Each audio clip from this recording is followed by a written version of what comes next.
Hello everybody out there in YouTube land, and welcome to DC Fans United.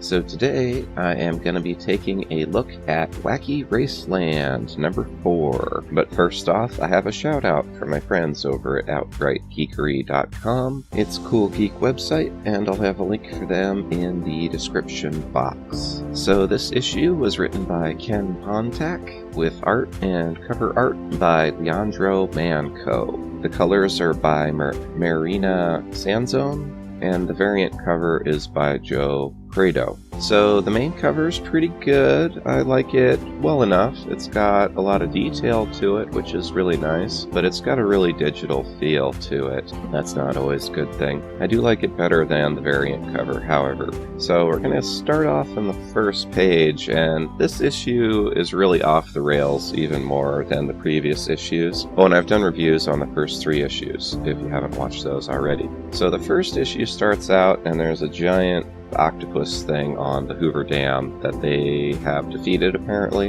and the Slag brothers have won the race. So this Wacky Raceland is just like Wacky Races in almost no way, except the characters have the same names, and they are indeed racing, but they're in a death race in a post-apocalyptic universe. So the big thing that's important about this page is you see a brand or a tattoo or some kind of a marking. And we also saw this in the previous issue, but it looks like to me is a strand of DNA that's, been cut with a knife or something. So gene splicing, maybe? I don't know. They notice it, but the announcer tells them not to concern themselves with it. So that's kind of interesting. So then the racers roll into Las Vegas. So in this issue, they are kind of taking a break from racing for once. So the first 3 issues all dealt with them actually racing. In this issue, they're in a post-apocalyptic Las Vegas.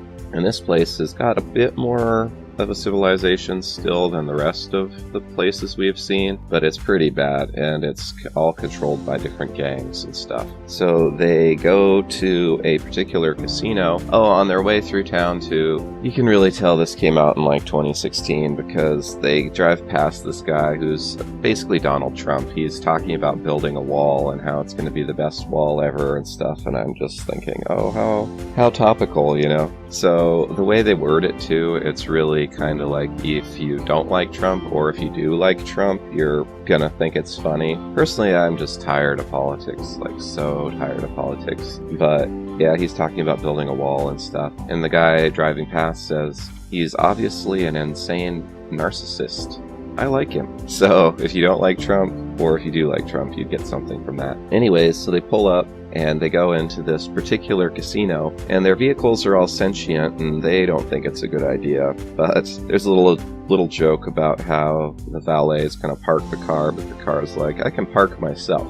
So it's kind of funny, and they all get off. And then we see this weird guy who's in charge of the place. So he's this big guy here, and he's got all kinds of things hooked up to him. So he says to keep an eye on the people that came in, so the racers.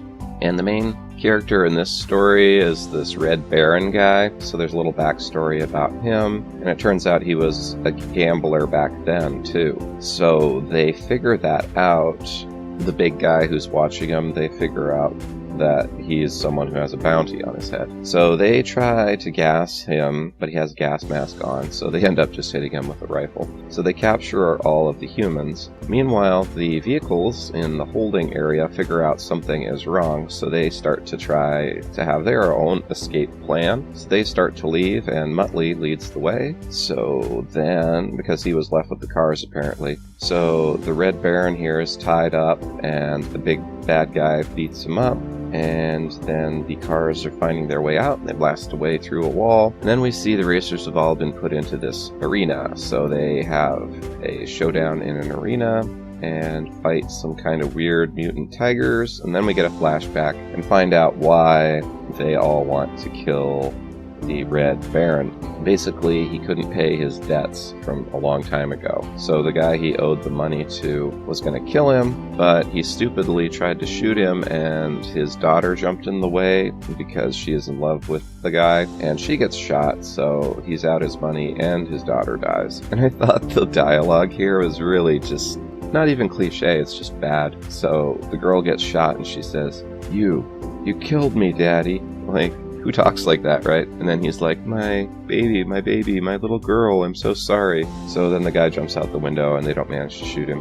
And we go to the present time. They manage to defeat the weird mutant tigers, and Penelope throws a spear and takes out one of the guys, and then the cars escape. And they have this really insanely crazy plan, the cars do. One of them apparently has a mini nuke, so they use a mini nuke and they blow up the Hoover Dam, which I don't really get why they did that. But anyways, the racers escape and they steal some motorcycles and they leave, and then they're being pursued by a whole army that was sent out from Las Vegas to chase them. So this story is so crazy and so off the rails. Like, they could have taken this story of them going to Las Vegas, fighting in a coliseum, leaving and being pursued by like this crazy, army from Road Warrior. But instead of jamming that all into one issue, they should have spaced that out over maybe 3 issues. So it's totally nuts, and they're being chased by the army, and they drive across a ravine, and they all just barely get across as the water from the Hoover Dam comes down and smashes and destroys the army that's chasing them. So that's the end of the issue.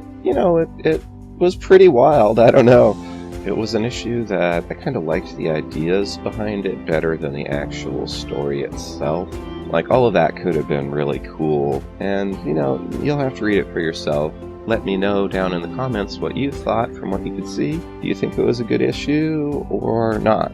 I'm not really sure myself. I feel like every issue kind of has diminishing returns. Like, there's so many cool things they could be doing in this universe, and it's just weird.